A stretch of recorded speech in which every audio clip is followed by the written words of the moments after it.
네. 자, 이제 이번 주 변동 주간을 마무리할 시점이 얼마 남지 않았네요. 코스피가 1%대 낙폭을 보였다가요. 지금은 낙폭 많이 줄여가고 있습니다. 약보합권 구간까지는 그래도 올라오네요. 삼성전자, 하이닉스, 대형주 종목군들도 다시금 원래 자리로 돌아가려는 시도가 오늘 하루 사이에서는 나오고 있습니다. 자, 현재 구간에서 우리가 주시해야 할 것은 무엇일까요? 낙폭을 만회해가는 코스피, 그리고 상승폭을 강화해가는 코스닥으로 오늘 색채가 뚜렷합니다. 두 분과 함께 얘기 나눠보겠습니다. 퍼스트프라임 리서치 이동근 대표, 온니움 컨설팅 윤혜림 대표 나와주셨습니다. 두 분 어서 오십시오. 예, 반갑습니다. 자, 먼저 저희는 오늘 외국인의 시선에서 대체 뭘 보고 있지? 궁금해지는 오늘이잖아요. 현선물 매도를 좀 시켜가고 있는 상황이지만 그럼에도 불구하고 이쪽에는 시선이 집중되고 있네요. 바로 한화 에어로스페이스입니다. 현대로템까지 같이 보면 지금 방산 쪽에는 수급력이 대단히 붙고 있다는 겁니다. 그리고 또 하나 우리가 눈여겨볼 만한 게 차트에 유의미성은 없는데 수급이 붙고 있는 게 있습니다. 현대모비스까지. 그래서 이 두 종목 여쭤보고 싶고요. 먼저 저희는 방산 확인하겠습니다. 한화 에어로스페이스 굉장합니다. 아무래도 원래 전쟁이 없었어도 우리가 수주 기반으로 해서 좋습니다 이야기를 나눴었던 게 지난주 금요일이었던 것 같아요. 그런데 전쟁 이슈가 나오게 되면서 오히려 수급이 더 강하게 붙었고요. 신고가 라인까지 한화 에어로스페이스 토양이 만들어졌습니다. 자, 이동훈 대표님, 네. 전쟁 이전에도 좋다 우리 이야기 나눴었잖아요. 근데 지금 구간에서 그렇다면 좀 더 펌핑이 된 주가이기 때문에 여기서는 우리가 이란 이슈를 놓고 설명하기는 좀 어려울 것 같거든요. 오히려 좋아라고 해도 괜찮은 거 맞을까요? 사실 이제 뭐 단기적으로 봤을 때는 역시 이제 중동 이번에 이런 그 전쟁의 확전 가능성, 장기화 가능성 이런 부분들이 조금 이제 재료로 작용한 측면이 있어요, 분명히. 그런데 이제 장기적으로 봤을 때는 역시 지난주에도 그런 말씀 드렸지만 결국 방산 업종 자체가 지금 구조적으로 이제 성장 업종으로의 어떤 재평가가 나오는 것이 아닌가 하는 생각이 들어요.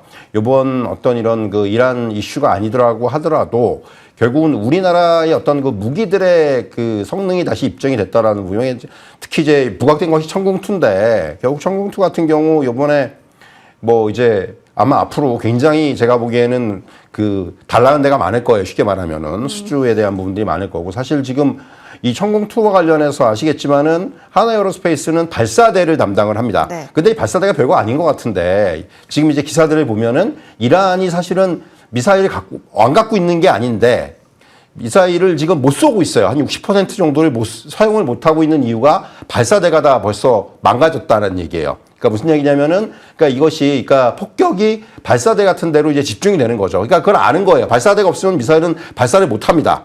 그렇기 때문에 이런 부분들이 어떻게 보면은 굉장히 중요하다. 그러니까 한화에어로스페이스가 발사대를 담당하고 LRG 넥스원이 이제 뭐 미사일 자체를 담당을 하고 하나시스템이 이제 그 어떤 그 통제 시스템을 담당을 하는데 결국 이제 그런 부분들 그래서 향후에는 아마 이런 것들이 상당히 조금 이제 글로벌 시장에서의 어떤 뭐 이제 그 위치를 확실하게 좀 잡지 않겠는가라는 생각이 들고요.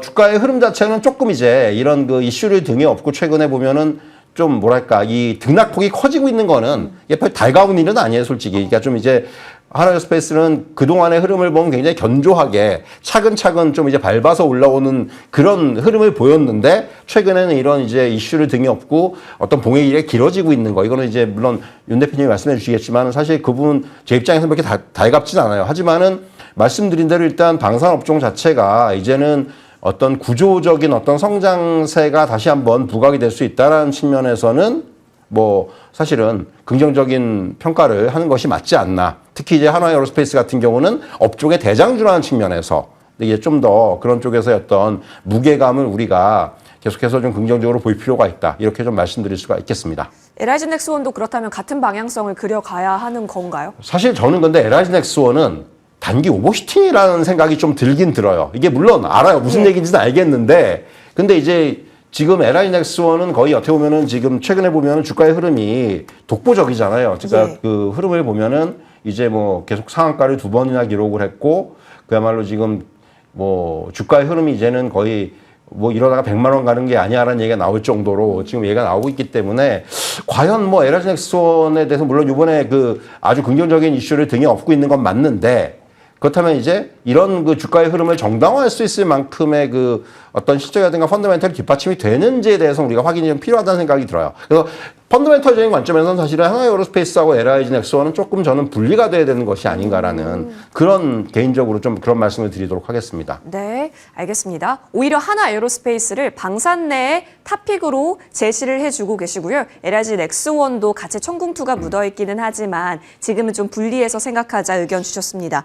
이번에 그 미사일 요격하는 그 영상이 전 세계 SNS에 좀 돌아다니고 있을 만큼 이번에 천궁2에 대한 세일즈가 대단했던 것 같아요. 그 가운데 관련해서 연결고리 있는 종목군의 기세가 시장에서도 도드라지게 나타납니다. 윤 대표님, 문제는 지금 자리이지 않을까 싶은데 어느덧 이 구간까지 올라왔습니다. 여기서 돌파한다면 이전에 변동 크게 나타났었던 시절 160만 원 선인 거잖아요. 물론 얼마 안 남았다라고 보여지기는 하는데 계속해서 전쟁 여부를 우리는 생각하면서 이 종목을 바라봐야 되는 건 맞고 그렇다고 자리가 낮은 것도 아니고 그럼 지금은 어떤 판단이 가능한 거예요?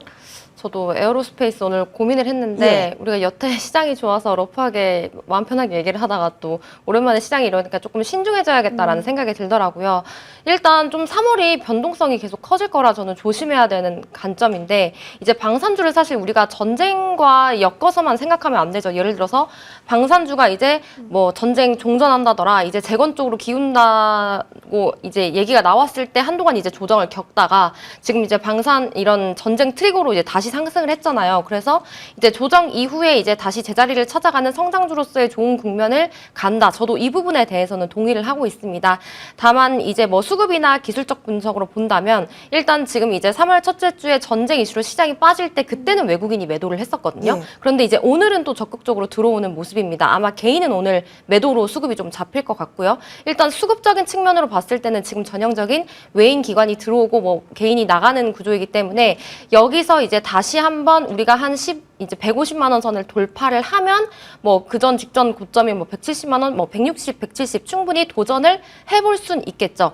그런데 이제 오늘이 금요일이고 또 이제 주말에 뭐 어떻게 될지 모르겠지만 또 확전이 될 수도 있는 거고 아니면은 조금 사그라들 수도 있는 거고 이건 사실 시간이 지나봐야 아는 거라서 지금 뭐 방산뿐만 아니라 다른 주식들도 만약에 내가 지금 좀 보수적으로 본다. 하나 에어로스페이스 내가 지금 전쟁이 조금 길어질 것 같으니까 방산을 좀 가져가야 되는데 보수적으로 보겠다 하시는 분들은 이제 한 140만 원대에서 저는 매수를 하시는 게 맞다고 보고 있고요. 그런데 아니다. 나는 조금 이 방산주라도 있어야지 내 계좌가 방어가 될 것 같다라고 하면 이제 145만 원에서 150만 원 구간에서 저는 매수를 해도 된다라고 보고 있습니다.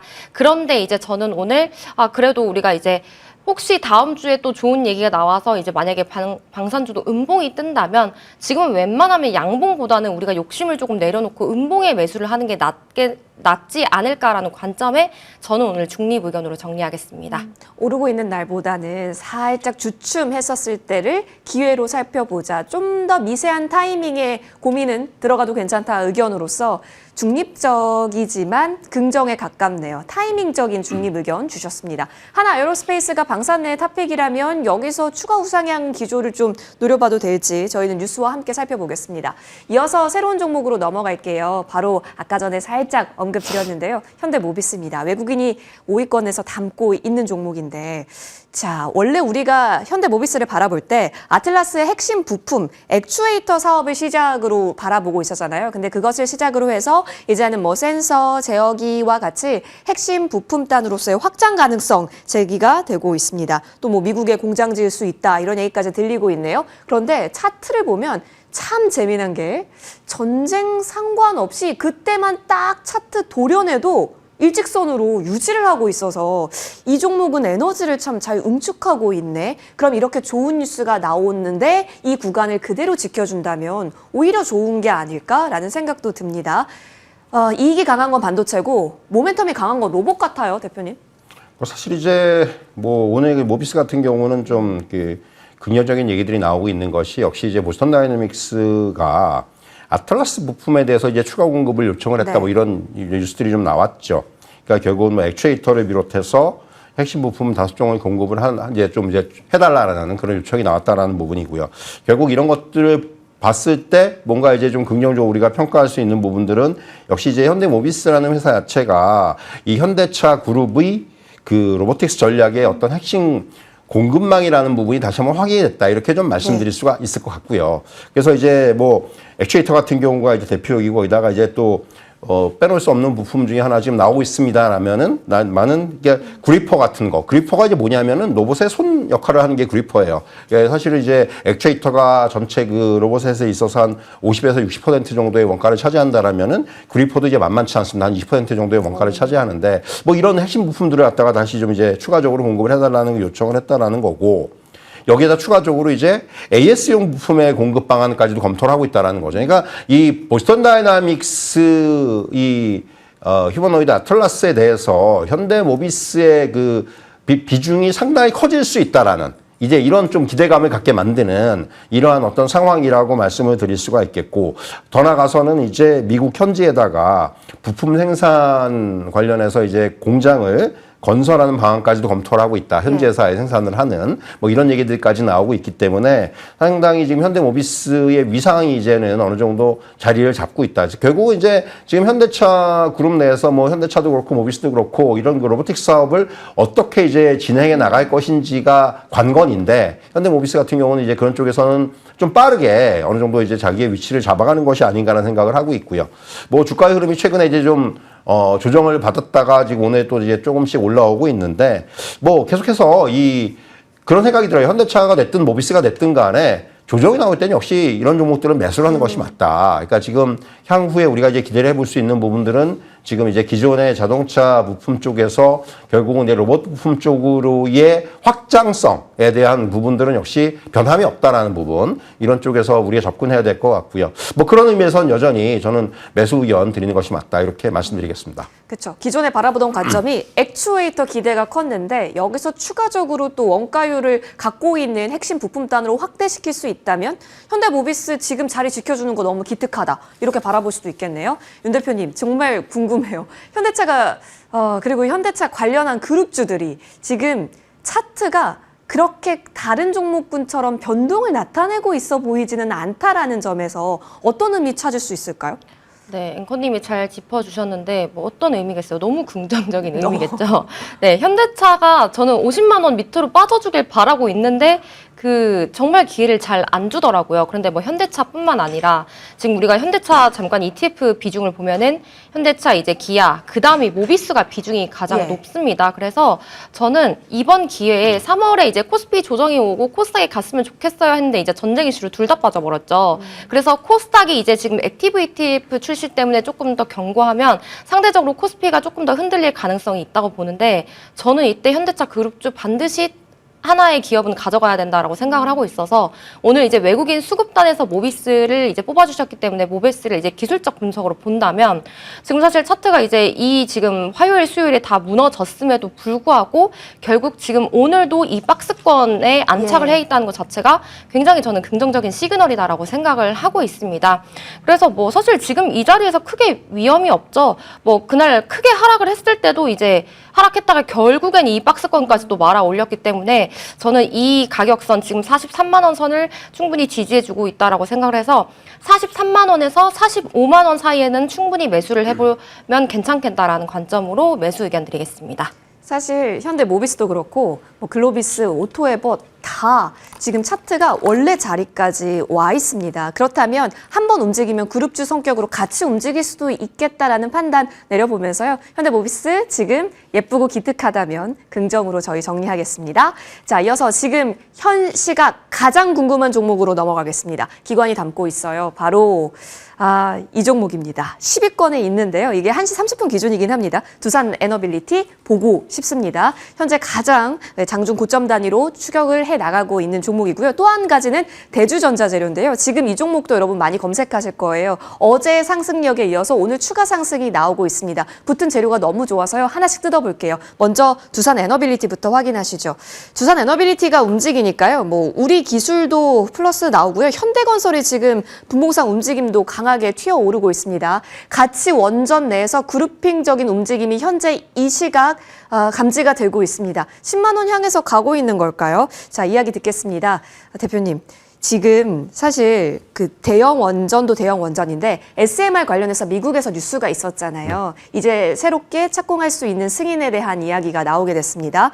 자, 원래 언제 가도 안 이상했었던 두산에너빌리티. 문제는 늘 언제 가냐였는데 전쟁 리스크 한번 겹치고 차트가 망가졌었어요. 근데 오늘은 딱 회복시키는 정도인지 아니면 이제 다시 시작이구나, 집중이 정말 된 건지가 궁금해요.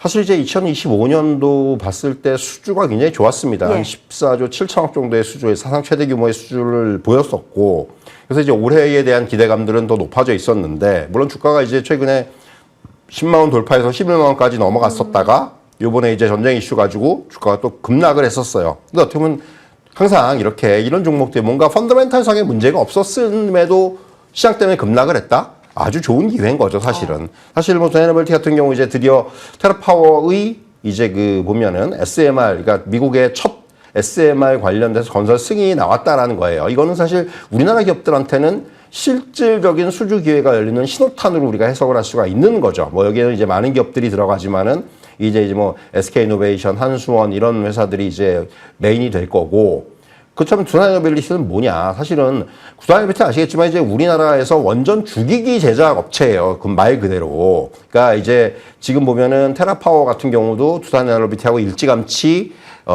협약을 맺어놓은 상태고, 테라파워의 SMR 프로젝트에 대해서 제작 상황부터 완료됐고, 그리고 이제 본 제품 제작을 앞둔 상황입니다. 그러니까 결국은 그렇다면은 테라파워가 이제 향후에 SMR 본격적으로 사업을 할 때 두산에너빌티를 선택할 확률은 뭐 거의 뭐 기정사실화 돼 있는 거라고 마찬가지라고 말씀드릴 수가 있겠고, 그렇게 되면은 결국은 이 SMR 산업 구조상으로 봤을 때 개발사는 되게 많은데 원자로 주기기를 제작할 수 있는 기업은 전 세계적으로 제한이 돼 있어요.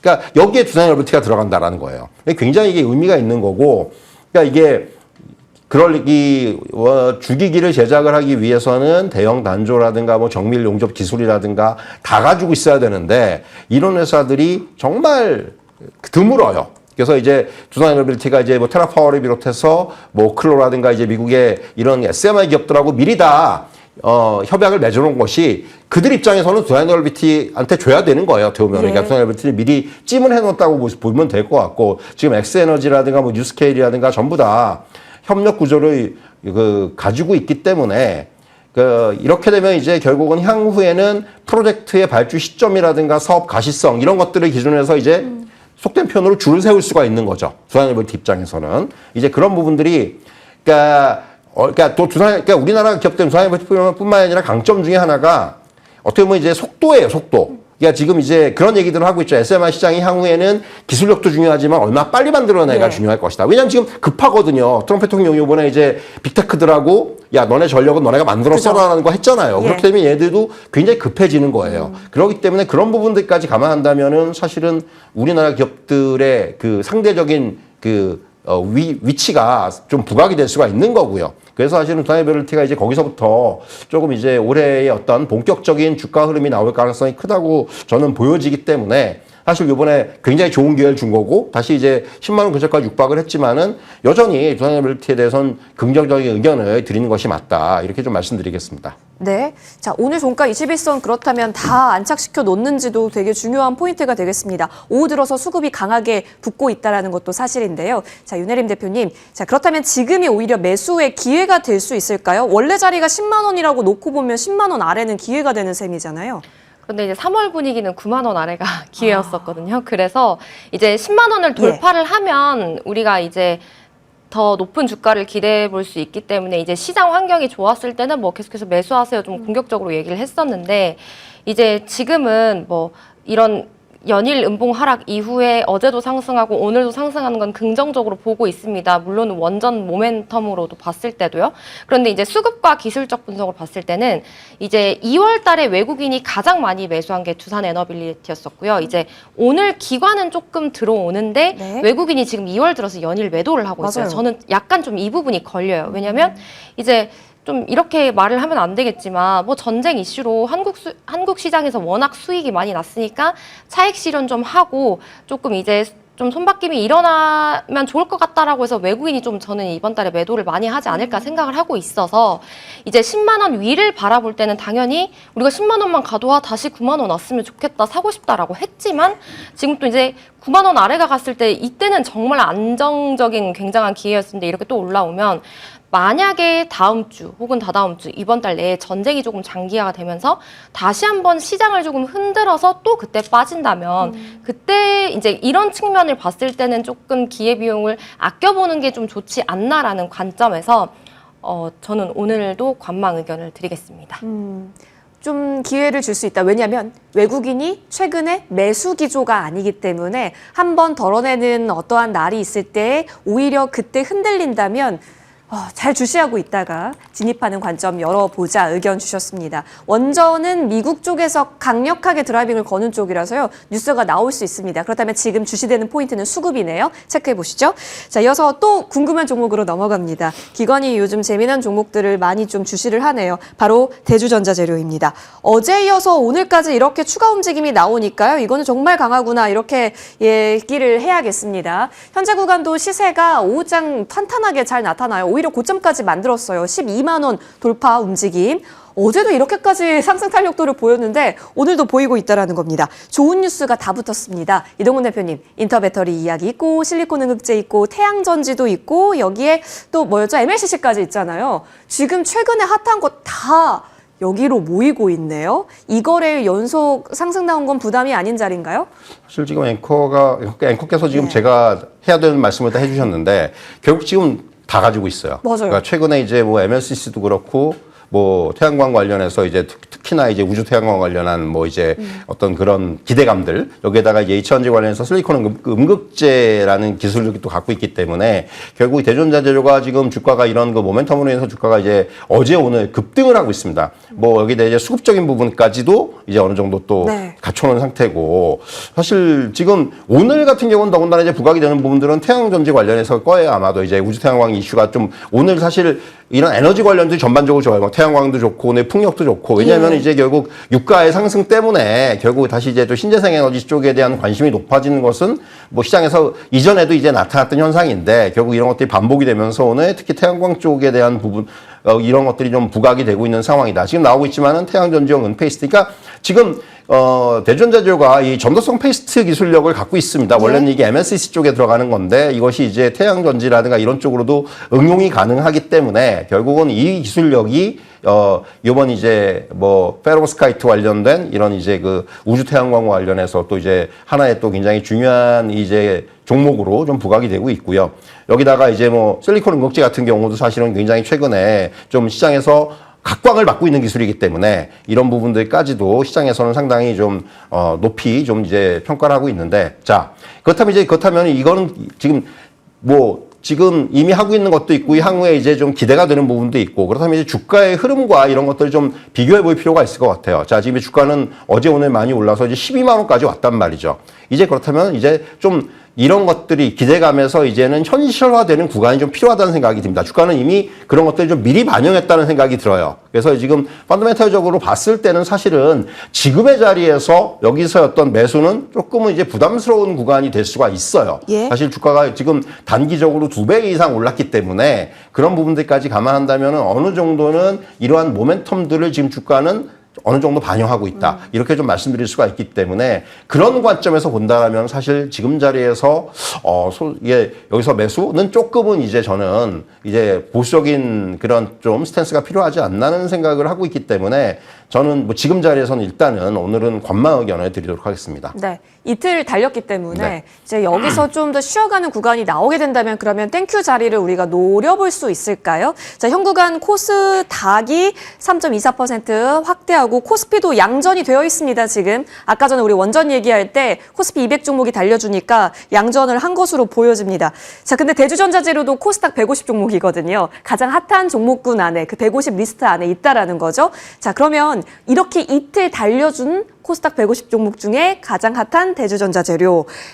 여기서 더 추가적으로 붙는 매수보다는 안정을 택해야 하는 자리인가요?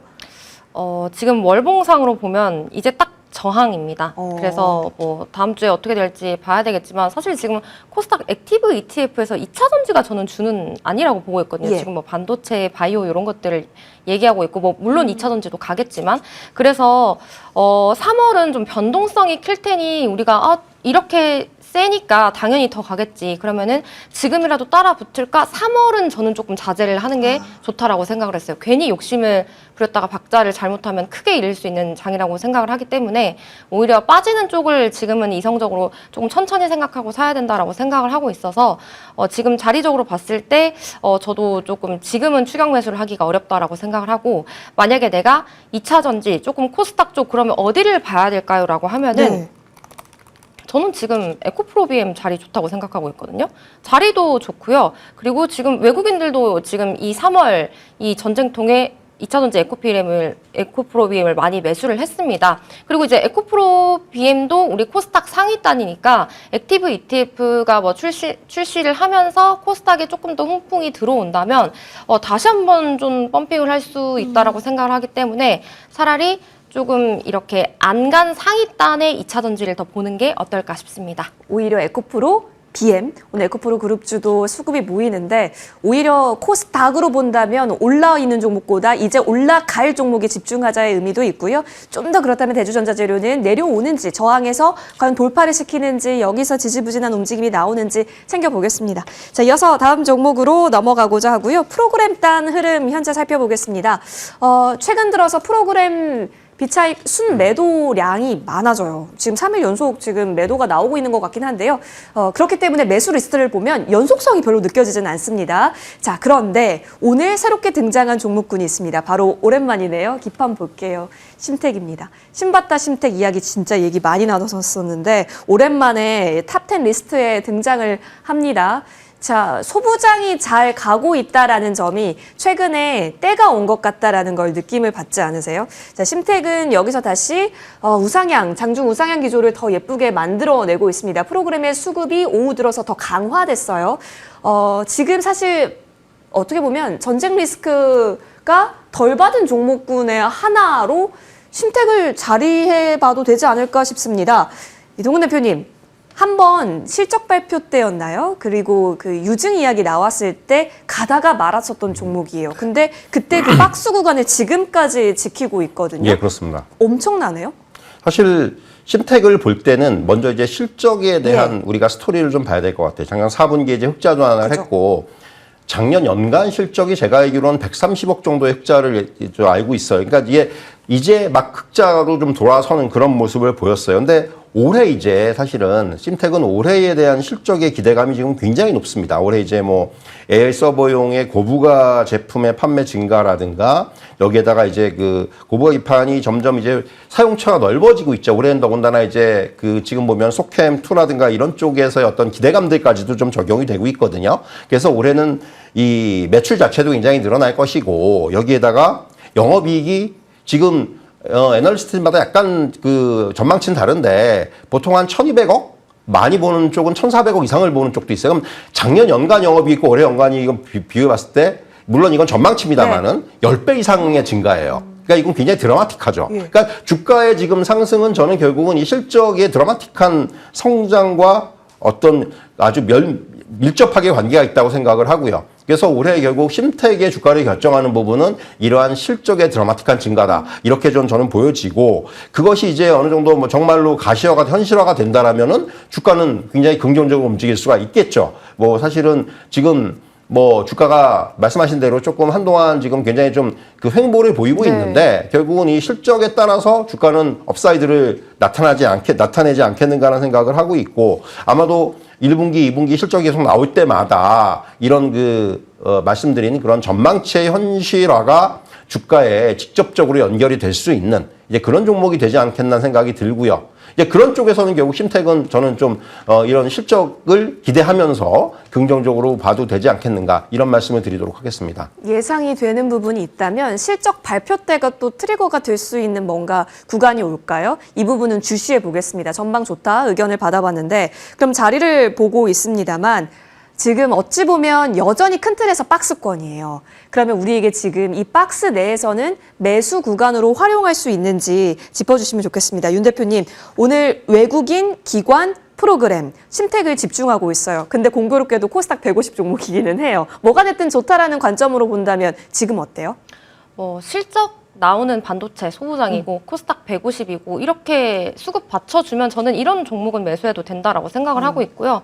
지금 뭐 박스권이긴 한데 사실 심택이 미리 맞은 종목이잖아요. 맞아요. 조정을. 그래서 네. 지금 이러한 급락에 이 정도면 잘 지키고 있다라고 생각을 해서 이때 노이즈 있어서 맞았을 때 딱 이날도 밑꼬리 달고 바로 상승했었거든요. 그래서 이런 종목은 기회고 이제 뭐 아까 앞전에서는 음봉에서 사라고 했잖아요 라고 말씀하실 수도 있을 것 같은데 이렇게 미리 맞았고 경고하고 수급 받쳐주고 실적 밝혀주는 반도체 소부장은 우리가 매수해도 된다라는 관점이기 때문에 사실 기판주들이 너무 많이 쉬었습니다. 그런데 지금 대덕전자는 계속해서 흐름이 맞아요, 좋은 걸로 좋아요. 알고 있거든요. 네. 근데 이제 이런 거를 따라가기에는 너무 부담스럽다가도 결국엔 이런 주식들이 더 가겠지만 지금 우리가 조금 안정적인 측면으로 봤을 때 어쨌든 기판 가면 다 같이 따라가거든요. 그래서 심택은 저는 지금 괜찮다라는 관점으로 매수 의견 드리겠습니다. 그러네요. 차라리 대덕전자는 지금 계속 고가권이거든요. 근데 심택은 박스권이라면 오히려 지금 자리의 부담이 덜한 쪽이 심택이라면 오히려 긍정적이다. 올라도 또 긍정의 점수를 주셨습니다. 두 분의 의견 긍정으로 체크하면서요. 오늘 지금 플러스 전환을 한 시장이기 때문에 종가에 대한 좀 더 예민한 전략 챙겨보시죠. 여기까지 인사 나누겠습니다. 감사합니다.